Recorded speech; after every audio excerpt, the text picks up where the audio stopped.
Problem based on edges.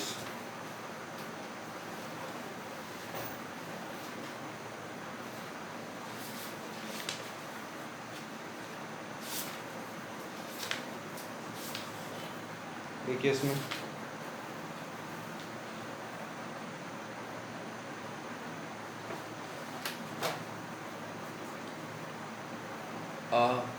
father is father is 3 times a father is 3 times as old a father is 3 times as old as his son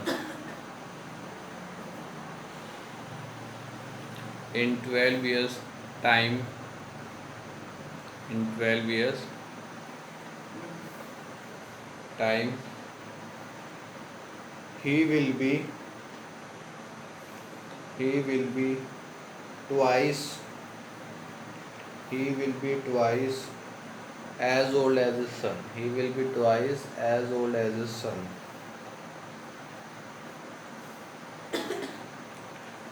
Find the present ages of the father and the son. Find the present ages of the father and the son. ठीक है, इसमें आपका जैसे इसमें लिखा है question में, वैसे ही आपने वो बनानी है, इक्वेशन बनानी है। ठीक है, तो इसमें आपको दो लोगों की प्रेजेंट एज निकालनी है। तो let the present age of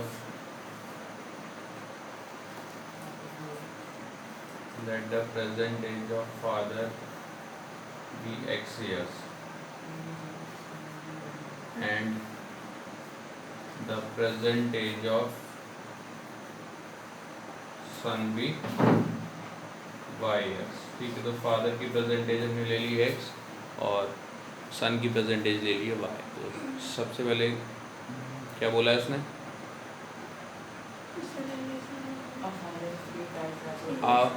father is, यानी कि फादर की एज कितनी x, उसके बाद क्या बोला है उसने इज, हम क्या लगाते हैं इक्वल्स टू, फिर 3 times यानी 3 मल्टीप्लाई एज ऑफ सन।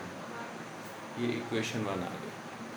ठीक है, फिर क्या बोला उसने, in 12 years time. In 12 years time का मतलब आफ्टर 12 years। अब देखो आपको ये जो एजेस वालों में वो आपसे ऐसे ही बोलेगा कि आफ्टर 3 years या फिर आपसे बोला कि आफ्टर 8 years, या आपसे बोलेगा 3 years अगो, है ना।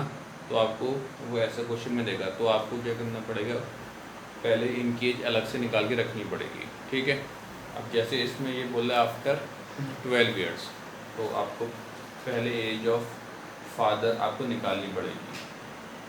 अगर अभी फादर की एज, अगर अभी जो फादर की प्रेजेंट एज x है, तो 12 years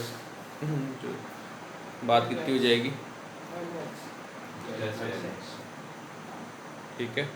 अगर अभी मान लीजिए किसी की प्रेजेंट एज 8 years है ना, तो 12 years बात कितनी हो जाएगी, 20। आपने क्या किया, प्रेजेंट एज में 12 को प्लस कर दिया ना।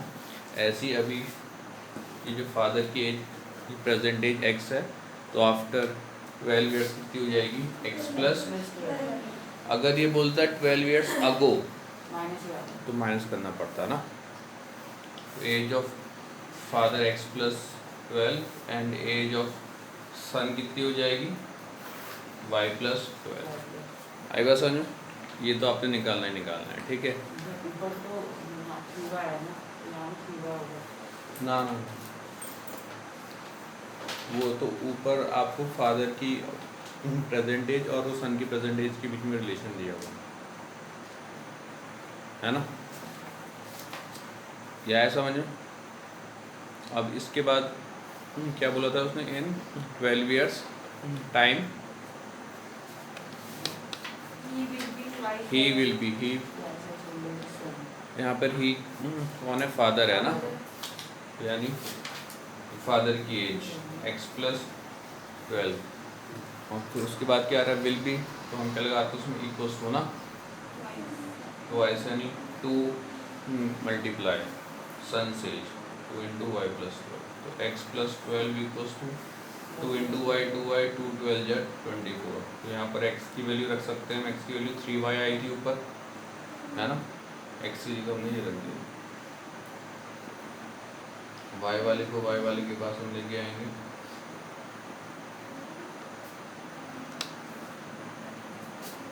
y और तो y की वैल्यू 12 आ गई, तो सन की जब की 12 आ गई।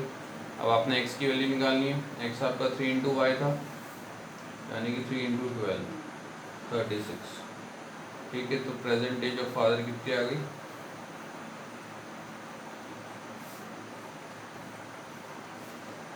36 years, and present age of son कितनी आ गई, 12 years.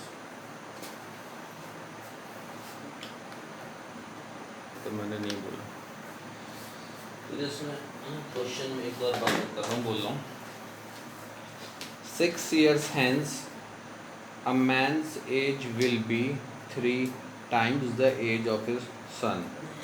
6 years hence a man's age will be 3 times the age of his son, and 3 years ago he was 9 times as old as his son, and 3 years ago he was 9 times as old as his son. Find their present ages. तो यहाँ पर भी आपके कितने लोग हैं, 2 लोग हैं, ठीक है, एक में मैन और एक उसका सन। तो हम लिखेंगे let the present age of man be x years and the present age of son be y years। अब उसने आपको सबसे पहले क्या बोला है, 6 years hence, 6 years hence। अब ये आपकी फ्यूचर की बात कर रहा है, पास्ट की बात कर रहा है, आगे उसमें अगर आप ध्यान से देखो तो 6 year hence विल भी बोला है ना इसने, तो विल भी मतलब विल भी मतलब आपका फ्यूचर है ना, तो यानी ये 6 साल बाद की बात कर रहा है। तो आपको इनकी एजेस अलग से निकालनी पड़ेगी 6 साल बाद की, ठीक है। एज ऑफ मैन कितनी हो जाएगी, जब भी हमें फ्यूचर की एज निकालनी होती है तो हम क्या करते हैं कि प्रेजेंट एज में ये जितनी भी ईयर्स की बात करो उसको ऐड कर देते हैं, और एज ऑफ सन कितनी हो जाएगी, y+6, ठीक है। इतना क्लियर है सबको। अब आते हैं इक्वेशन में, उसने क्या बोला, 6 years hence मैन्स एज कितनी है, x+6 है ना, विल बी मतलब इक्वल्स टू 3 टाइम्स मतलब मल्टीप्लाई सन से यानी y+6, तो x+6 इक्वल 3y+18, इसको यहाँ ले आएंगे, x-3y equal 18 - 6, x-3y equals to 12, equation 1 है ना। और उसके बाद क्या बोला था उसने, 3 years ago। अब इसमें भी आपको अलग से एजेस निकालनी पड़ेगी। अगो मतलब उसमें भी बोला 3 years ago ही वॉज, तो अब इसमें क्या आ रहा है वॉज, तो वॉज का मतलब पास्ट टेंस, ठीक है, पीछे की एज। तो एज ऑफ मैन कितनी हो जाएगी, तो x-3, ठीक है, क्योंकि अगो वाले या फिर आपका इसमें पास्ट वाले में हमें क्या करना पड़ता है, minus. Age of man x-3, age of son कितनी, y-3 है ना। तो अब आते हैं इक्वेशन में, तो इसने बोला 3 years ago he was, he यहाँ पर आपका क्या है, मैन की एज, x-3 वॉज मतलब equals to 9 times 9 multiply son's age, ठीक है, x-3 इक्वल्स टू 9y - 27, इसको यहाँ ले आते हैं, x-9y - 27 + 3, x-9y -24, इक्वेशन 2। अब आपने इक्वेशन 1 और इक्वेशन 2 उसको आपस में क्या करना है, सॉल्व करना है। कुछ मल्टीप्लाई करने की ज़रूरत नहीं क्योंकि एक्स और वाई के कोफिशिएंट सेम है, बस नीचे के साइन चेंज कर देंगे। Minus plus minus 9y minus y 6y और ये 36, तो y की वैल्यू 36/6 6 ईयर्स। ठीक है, अब y की वैल्यू इनमें से किसी एक इक्वेशन में रख देते हैं।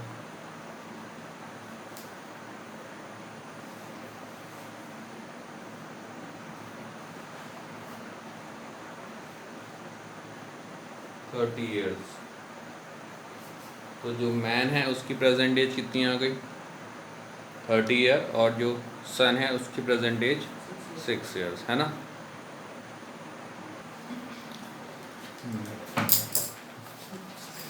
ये दो क्वेश्चन होमवर्क है, ठीक है। अब एक है इसमें एनसीईआरटी की ऑप्शनल एक्सरसाइज में एक क्वेश्चन है, लिखिए इसको लिखिए। देखो, the ages of two friends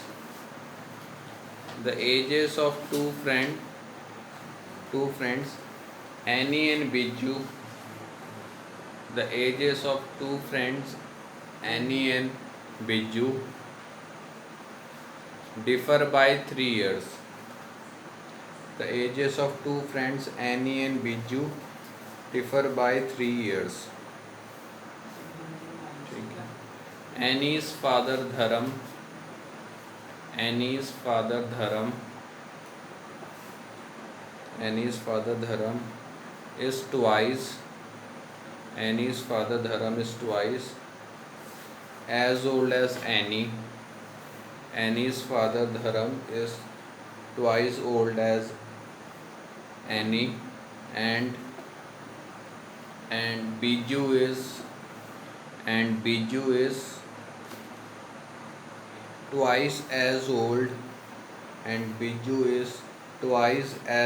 as her sister. And Biju is twice as old as her sister Kathy, Cathy, twice as old as her sister Kathy. ठीक है। The ages of Kathy and Dharam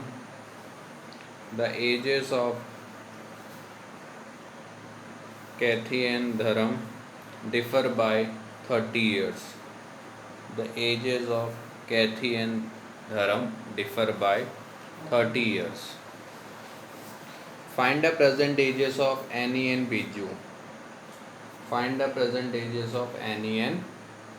Biju.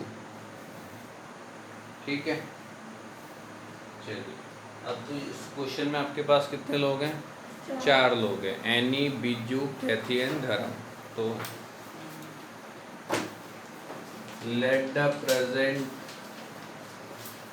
As of Annie be years, इसको A ले लेते हैं, ठीक है। Present age of Biju को ले लेते हैं B years. Present ages of Kathy को ले लेते हैं C years, and present age of Dharm को ले लेते हैं डी ईयर्स, ठीक है। सबसे पहला question, the ages of Annie and Biju differ by, यानी कि दोनों की एज का डिफरेंस, और डिफरेंस मतलब क्या होता है? माइनस ना, कितना है? 3 इक्वेशन। फिर उसमें आपका क्या बोला है कि एनीज फादर धर्म, यानी कि धर्म की एज, इसका मतलब equals to twice the age of Annie, ठीक है। तो D equals to twice of A, and Biju, जो मतलब बिजू की एज बी, इसका मतलब equals to twice age old age her sister Kathy, B equals to twice of C. तो उसने आपका क्या बोला है? The ages of Kathy and Dharm differ by 30 years. जब भी हम वो डिफर निकालते हैं तो हमेशा डी माइनस सी, हमेशा बड़ा वाला आगे आता है ना। तो जो क्योंकि धर्म है वो फादर है तो उनकी एज ज़्यादा होगी, तो डी माइनस सी इक्वल 30। अब आपको ए और बी की एज निकालनी है, तो एक जो इक्वेशन है ए और जो बी वो तो ऑलरेडी आपको दी हुई, हमें एक इक्वेशन और चाहिए। तो हम क्या करेंगे यहाँ पर डी और हम यहाँ पे ये करेंगे डी और जो सी की वैल्यू निकाल देंगे। ठीक है, डी की वैल्यू कितनी है देखिए, ट्वाइस ऑफ ए। ये जो डी है इसकी जगह ट्वाइस ऑफ ए रख सकते हैं ना।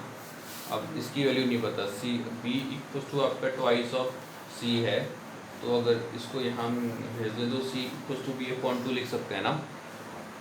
B equal to twice of आपका सी के इक्वल है। अगर मुझे यहाँ से इसकी सी की वैल्यू निकालनी है तो 2 को बी के अपॉन वो करना पड़ेगा, भेजना पड़ेगा। तो सी को हम क्या लिख सकते हैं, बी अपॉन 2 लिख सकते हैं ना।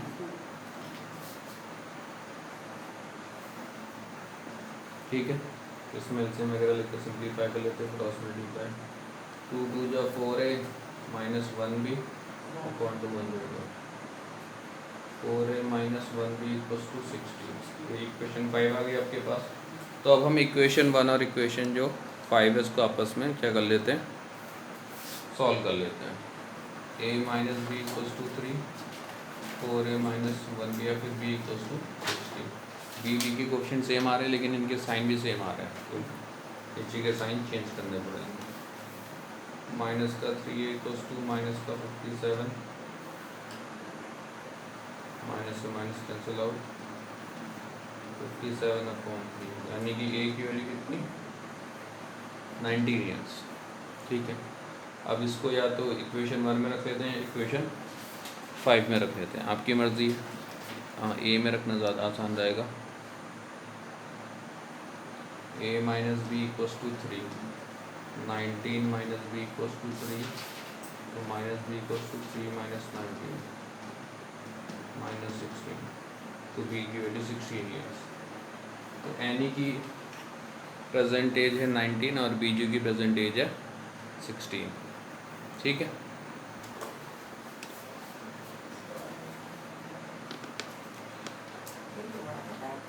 अगली हेडिंग डालिए, प्रॉब्लम बेस्ड ऑन फ्रैक्शंस।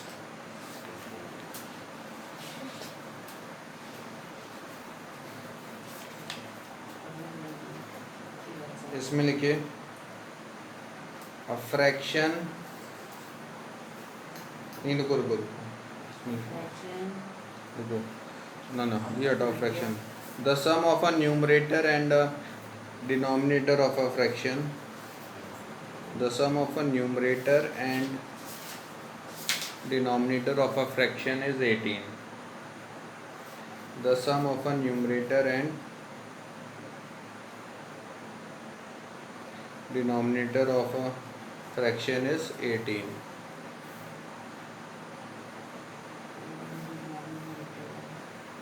ठीक है, if the denominator is increased by 2, if the denominator is increased by 2, if the denominator is increased by 2, the fraction reduces to 1 by 3 या 1 upon 3, the fraction reduces to 1 upon 3. Find the fraction. Find the fraction. अब देखिए हमेशा, अब हमें इसमें fraction निकालना है। ठीक है, तो फ्रैक्शन निकालने के लिए हमें न्यूमरेटर और डिनोमिनेटर की ज़रूरत पड़ती है ना। तो न्यूमरेटर को ले लेंगे x, डिनोमिनेटर को ले लेंगे y। Let the numerator be x and the denominator be y, है ना। सबसे पहले उसने आपका क्या बोला है, the sum of the numerator and the denominator. हाँ, अब आपको पता ही है सम का मतलब प्लस करना होता है, x plus y equals to 18। फिर उसने क्या बोला है, if the denominator is increase by 2। अभी आपको ऐसे इसमें ये दिया होगा कि आपका न्यूमरेटर इतना इंक्रीज या डिक्रीज हो रहा है या फिर आपका डिनोमिनेटर इतना इंक्रीज या डिक्रीज हो रहा है। ठीक है, तो यहाँ पर अलग से पहले लिख देंगे। आपका न्यूमरेटर आप में अब इसमें न्यूमरेटर के लिए नहीं दिया है ना कुछ, तो न्यूमरेटर उतने का एक्स का एक्स ही रहेगा। फिर इसमें आते डिनोमिनेटर में, ये क्या बोल रहा है, if the denominator is increase, तो इंक्रीज का मतलब आपका प्लस, तो आपका डिनोमिनेटर ये कितना था, पहले ये था y, अब इसमें 2 इंक्रीज करेंगे तो y प्लस 2 ना।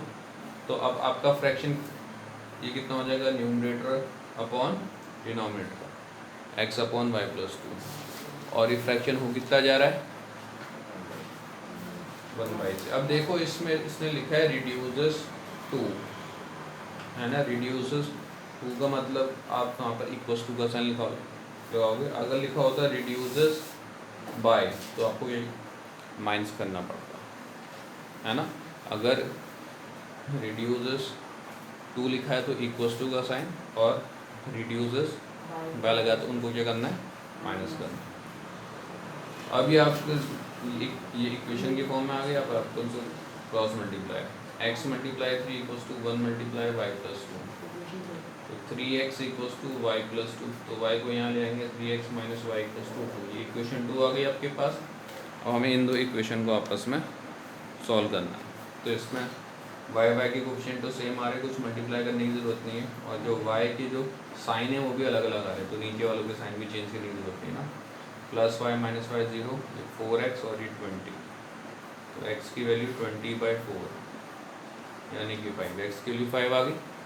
अब x की वैल्यू को हम इसमें रख देते हैं, इक्वेशन 1 में रख देते हैं यहाँ पे, x plus y equals to 18, 5 plus y equals to 18, तो y equals to 18 minus 5, y की वैल्यू 13, है ना। अब हमारे पास x भी है, हमारे पास y भी, हमको तो फ्रैक्शन निकालना था। फ्रैक्शन आपका कैसे बनता है, numerator upon denominator, numerator x है डिनोमिनेटर y, यानी 5/13, ये आपका आंसर आ गया, ठीक है।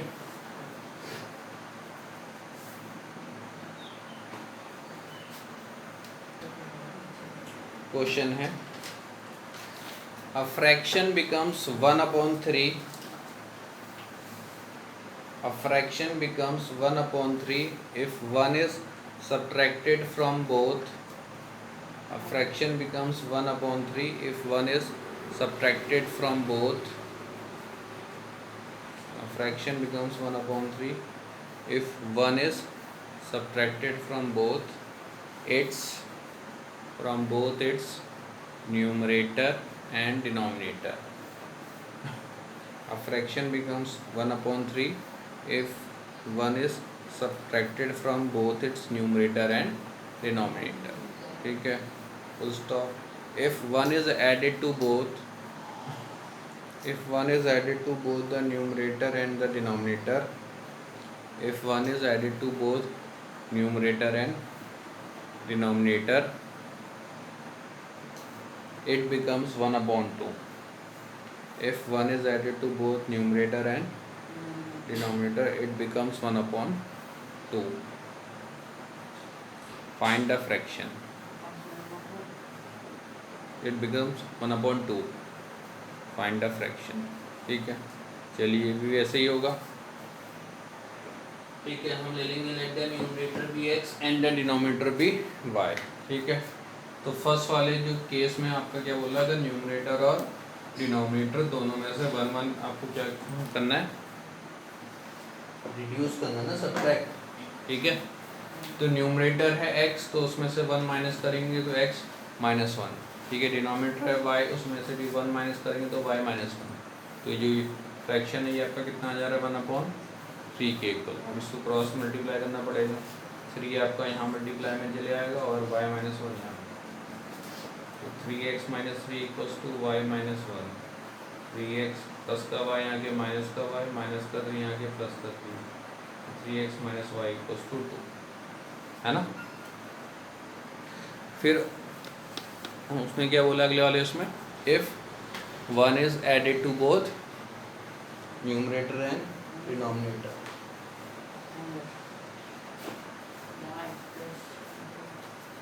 अगर न्यूमरेटर में भी आपको 1 ऐड करना है और आपको डिनोमिनेटर में 1 ऐड करना है, तो फ्रैक्शन आपका 1/2 के इक्वल क्रॉस मल्टीप्लाई में भेजेंगे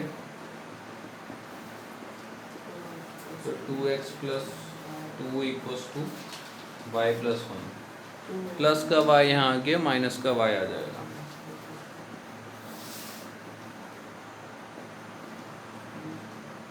माइनस का y, इक्वेशन 1 और इक्वेशन 2 को सॉल्व कर लेंगे। मल्टीप्लाई करने की ज़रूरत नहीं कुछ, क्योंकि y के कोफिशिएंट सेम आ रहे हैं।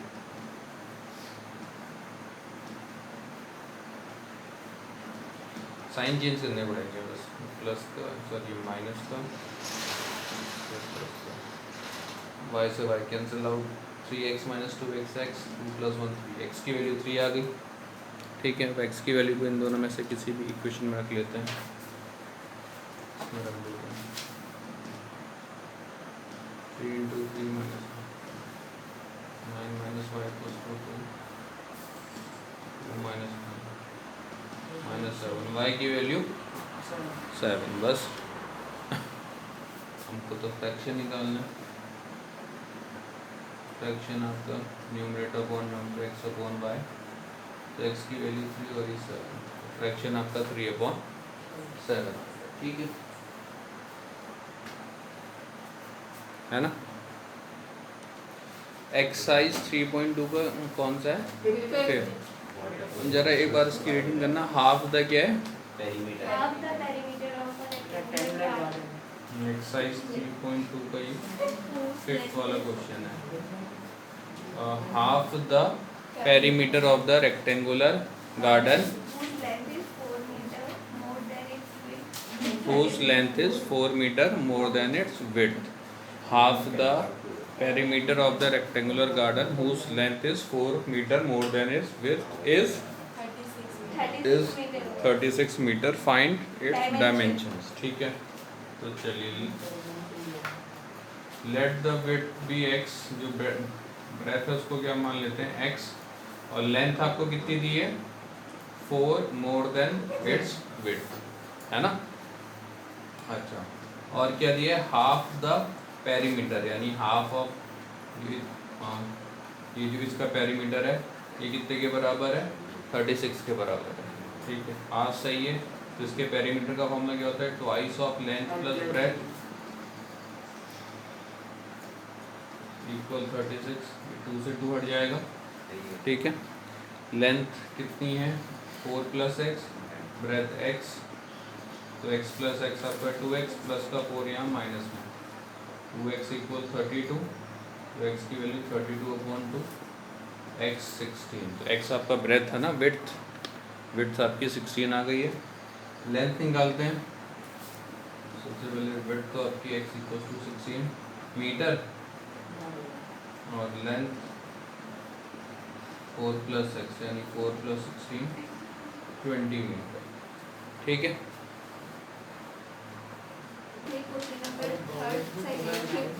एक्सरसाइज कौन सा? 3 पॉइंट जो अभी दिए अब एक्सरसाइज 3.4 क्वेश्चन नंबर 2 का फर्स्ट पार्ट देवी आपने लिखूंगी 3.3 का क्वेश्चन नंबर 3 का 6th का ये फर्स्ट में जो अभी दिए मैंने हाँ क्वेश्चन नंबर 3 का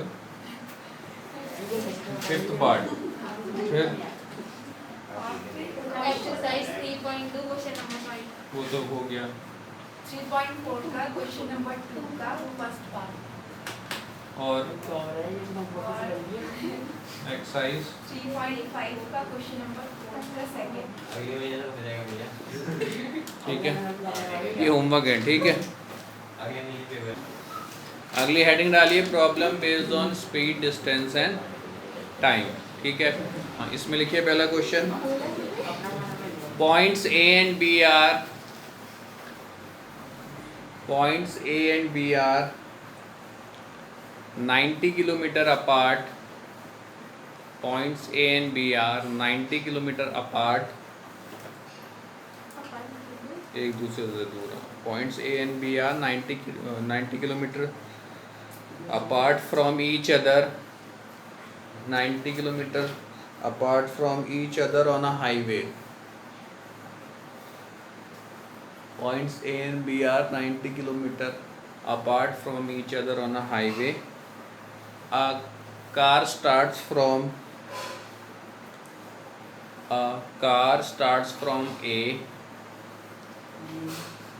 कैपिटल ए लिखना, ठीक है। Car starts from A and another from B and another from B at the same time, and another from B at the same time. If they go in the same direction,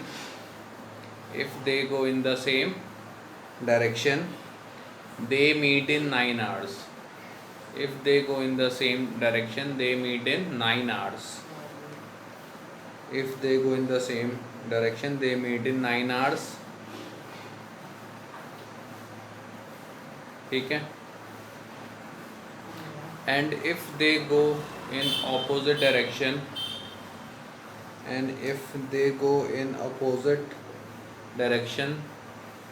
they meet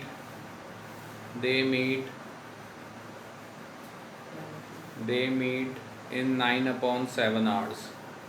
They meet in 9/7 hours. Find their speeds.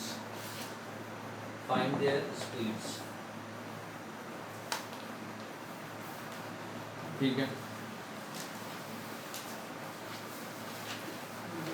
तो आपके पास एक highway है जहाँ पर उसके दो ends पे दो कार है, ठीक है। एक पॉइंट ए पे आपके पास कार ए पॉइंट पे और एक पॉइंट बी पे है, और इनके बीच की डिस्टेंस आपको कितनी दी हुई है, 90 किलोमीटर, ठीक है। आपने इन दो पॉइंट्स पे जो कार है उनकी स्पीड्स आपने वो करनी निकालनी है। Let the speed of car at A B x km/h and the speed of car at b b y km/h, है ना। केस 1, इसमें क्या दिया है, केस 1 में if they go in same direction, अगर वो सेम एक ही आपका डायरेक्शन में जाए तो सेम डायरेक्शन, यानी कि ए भी आपका यहाँ को जा रहा है, जो बी है ये भी यहाँ को जा रहा है। अगर ए और बी एक ही डायरेक्शन में ये आपका जा रहे हैं तो बी के बाद आपका मीट होंगे ना सी पे। अगर ए भी यहाँ को जा रहा है, बी भी यहाँ को जा रहा है, तो ये आपका बी के बाद यहाँ पर सी पे मीट होंगे ना, ठीक है। मान लो कि आप ब्लॉक पे हो और एक आपका ऊंचा पुल पे हो, ठीक है। आप एक ही डायरेक्शन में जा रहे हो मुखानी की ओर को, ये आपका ब्लॉक है, ये आपका ऊंचा पुल है ना।